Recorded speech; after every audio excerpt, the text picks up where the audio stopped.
106.4 फिर बजा। Sir retro 106.4 जहाँ पर हम सिर्फ 90s के गाने प्ले करते हैं। मेरा नाम है सुदर्शन, इवनिंग शो करता हूँ सर कट टू कट। ये मेरे प्रोड्यूसर हैं आसिफ अठन्नी, ये मेरे साथ शो पर रहते हैं। सर हमने एक ट्रेलर देखा रईस का और हमारी आंखें फटी की फटी रह गई। हमने कहा ये क्या, रिपीट कर, मतलब ट्रेलर इतना जल्दी खत्म हो जाता है। सर लगता है यार एक बार और ट्रेलर चलना चाहिए। सर बॉस का फोन आ रहा है, कब आ रहे हो? तो हम लोग बोलते हैं आ रहा हूँ। नौकरी चली जाएगी ऐसा लग रहा है, ऐसे टशन से बोल रहे हैं हम आजकल। सर बहुत ही खूबसूरत ट्रेलर है एंड आई एम श्योर ये मूवी बहुत बड़ा बज़ क्रिएट कर रही है ऑलरेडी, एंड जब ये थिएटर्स में आएगी बहुत कमाल करेगी। सर आपने इसमें कहा कि गुजरात की हवा में व्यापार है। अभी हम काफ़ी खबर सुन रहे थे कि दिल्ली की हवा में स्मॉग है। आपको क्या लगता है सर मुंबई की हवा में क्या है? मुझे मुंबई की हवा में फ्रीडम लगती है, मस्ती लगती है। मैं दिल्ली का हूँ, तो जब मैं यहाँ पे शुरू में आया था तो मेरी जो इंटरेक्शन हुई थी, हम दिल्ली में अगर कोई आदमी के पास, कोई दुकानदार के पास कुछ ख़रीदने को जाओ तो वो अगर ना भी खरीदोगे तो बैठ के तो जाओ, कोका कोला पी के जाओ, बैठो तो सही, यहाँ पे रहो तो 2 मिनट रुको ना भाई जी, कुछ खरीदना मत आप। मुंबई में मुझे याद है मैंने क्या पाव था, बड़ा पाव, तो ऐसा मैं ख़रीद रहा था तो मैंने दिल्ली के उसमें पूछा उनसे कि यार ये पाव फ्रेश है, तो उसने मुझसे वापस ले लिया। उसने कहा कि यार मैं खा सकता हूँ, तो मेरे लिए फ्रेश है, तुम्हें खाना खाओ तो आगे जाओ। So I like the whole ease with which Mumbai. उसके लिए माफ़ी मांगते हैं। नहीं कोई बात नहीं। सर किस चीज़ के लिए माफ़ी मांगोगे तुम लोग? ये बात सही, इस इंटरव्यू के लिए ज़रूर मांगेंगे। सर आप 90s के दौर में आप यहाँ पर आए और मतलब एक आपने अनुपम खेर साहब के शो में बोला था कि यार बस 1-2 प्रोड्यूसर से पेमेंट नहीं आया वरना वर्ल्ड का रिचेस्ट एंटरटेनर में मेरी गिनती होती। तो सर कब आपको ऐसा 90s के दौर में लगा कि यार हाँ I can count myself in रईस कैटेगरी? रईस का मतलब अमीर नहीं होता जी, रईस तो मैं शुरू से था, हम सभी हैं एक्चुअली जो दिल से काम करते हैं।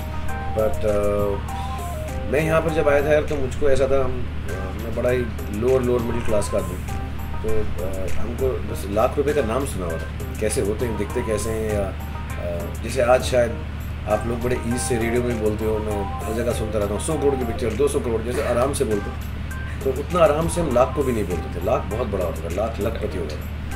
तो ज़िंदगी में एक तमन्ना थी, मैंने सुना था कि मुंबई में आओ तो ड्रीम्स पूरे हो जाते हैं, और क्योंकि जवान था मैं और मैं इसमें बिलीव करता हूँ कि जब आप काम शुरू करें तो पैसा कमाना चाहिए, बहुत ज़रूरी है, लाजमी है पैसा कमाना, क्योंकि मैं बड़े गरीब बैकग्राउंड से हूँ यार, तो घरों में कुड़की उड़की आई हुई है, बड़ी परेशानी थी पैसे की, तो ऐसा था यार पैसा तो खाने पीने के लिए होना चाहिए। तो मेरे को लगता था मैं 1 लाख रुपया कमा लूँगा तो तब ठीक ठाक हो जाऊँगा, और बस वही एक ड्रीम के साथ आया था। तो पहली 1-2 फिल्मों में 5-7 हज़ार रुपये मिले, फिर कोई चली नहीं तो उन लोगों ने पैसे नहीं दिए, तो काफ़ी वक्त लग गया था मुझे लखपति होते होते। पर जब तक मैं लखपति हुआ तब तक ड्रीम थोड़े बढ़ गए, क्योंकि मुंबई सिटी ऐसी है कि जहाँ पे सपने जो हैं लिमिटेड नहीं होते। सो मैं बस वो देखता जा रहा हूँ।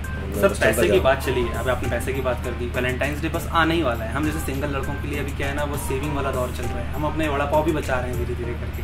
आपने एक गाना बनाया जालिमा, मेरे पास टेक्निकल सवाल है थोड़ा कि आप जालिमा जैसा आप फीलिंग से कह रहे थे कि अंदर से वो वाली बात थी कि दिल की बात मुंह पे निकल रही थी, जालिमा ऐसा तो नहीं था कुछ? क्योंकि पैसा खर्च करना पड़ेगा। मे बी आप खैर अब तो वैलेंटाइन डे तो आप भी मना रहे हो सर। तुम लोगों की प्रॉब्लम है, मुझ पे तो लड़कियां पैसा खर्च करती हैं। अरे ये बात भी सही है। हम भी वैसे आ जाएं किसी दिन, हमें तो उल्टा रिचार्ज कराना पड़ता है। सर नवाज भाई के ट्रांसफर करने के लिए आप मूवी के अंदर सेटिंग कर रहे हैं? हाँ सर, बड़ी मेहनत कर रहे हैं उनके ट्रांसफर के लिए। कभी सर ऐसे रियल लाइफ में किसी पिक्चर में सेटिंग करनी पड़ी कि यार ये इसको हटा दो यार। नहीं यार, मैं जब शुरू में आया ना तो मुझको 4-5 लोग थे जिनका मैं हमेशा कायल रहूँगा, जिनका मैं बहुत एहसानमंद रहूँगा। तो मैंने एक रूल बनाया अपनी लाइफ के अंदर कि मैं फिल्म में, मुझे जब डायरेक्टर प्रोड्यूसर बोलते हैं कि फिल्म की कहानी है और मैंने एक्सेप्ट कर ली, तो कास्टिंग या टेक्नीशियंस को मैं बिल्कुल चूज़ नहीं करूँ जी। बट एज अ प्रोड्यूसर मैं फिल्म डिसाइड करूँ तो ऑफकोर्स हम बैठ के टेक्नीशियंस चूज़ करते हैं रेड चिलीज़ में। पर मैंने कभी किसी को ना ट्रांसफ़र किया है।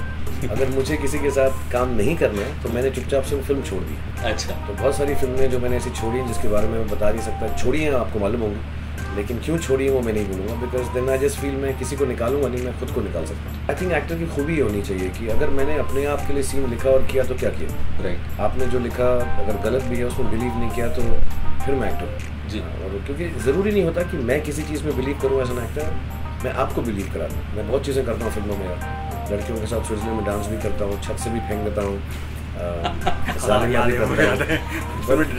मैं उस सब में बिलीव नहीं करता हूँ, but I have to make you believe in it. तो मैं इतना ज़्यादा नहीं, while I am acting on the sets, कभी कभी कॉमेडी वगैरह में सेंस ऑफ ह्यूमर की वजह से मैं कुछ ऐड कर दूँ, बट ऐसा बहुत सारे चेंजेस नहीं करता। जी अब वक्त बहुत कम है, जल्दी जल्दी कर लेते हैं, है ना।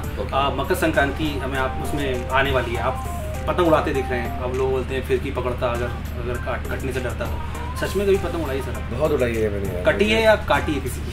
मैंने लूटी बहुत है, तुम समझते हो पतंग लूटना अरे क्या सर होता है? बिल्कुल छतों से कूद कूद कर उड़ हाँ, तो पतंग लूटी बहुत है, मैं बहुत तेज़ भागता था। और जो हमसे उम्र में बड़े होते थे वो उड़ाते थे, हम फिर पकड़ते थे। बट मुझे पतंग के हर दाव पेश मालूम है। मुझे बनानी भी आती है, मुझे करनी भी काटनी आती है, लगाना भी आता है। मैं पूरी चीज़ कर लेता हूँ पतंग का। मैं मांझा भी खुद बनाता था दिल्ली में यार। ये बिल्कुल नॉर्मल सा सुल्तान वाला सीन है स्टार्टिंग वाला, मुझे ऐसा क्यों लग रहा है नहीं, कि मांझा बनाने का सर ने process- शेयर किया सलमान भाई से और सलमान भाई ने ये भैया हमारे तो फिल्म में उसमें होगा। अरे सर बहुत जबरदस्त पतंग उड़ते हैं। देखी नहीं मैंने, मगर मैं पतंग वगैरह दिल्ली में बहुत पतंगबाजी होती है। जी, जी। यहाँ इतनी नहीं थी। 15 अगस्त को वहाँ पे बहुत 15 अगस्त के टाइम पर बहुत होती है। अच्छा सर, कभी ऐसा हुआ कि कभी मियाँ भाई की डेयरिंग आपने दिखाई और ऐसा लगा कि थोड़ा सा यार भारी पड़ गया यार, नहीं दिखनी चाहिए थी बहुत यार, पहले? अब तो थोड़ा भी दिखाओ तो भारी पड़ जाता है, ज़माना कुछ ऐसा हो गया। तो अब मैं दिखाता ही नहीं मैं यार। स्पेशली अब्रॉड में। हाँ नहीं, अब्रॉड में नहीं, यहाँ पे भी यार वांगड़े जाओ तो मैं अगर अपना उसमें बनिए का दिमाग ही दिखा के निकल जाता हूँ।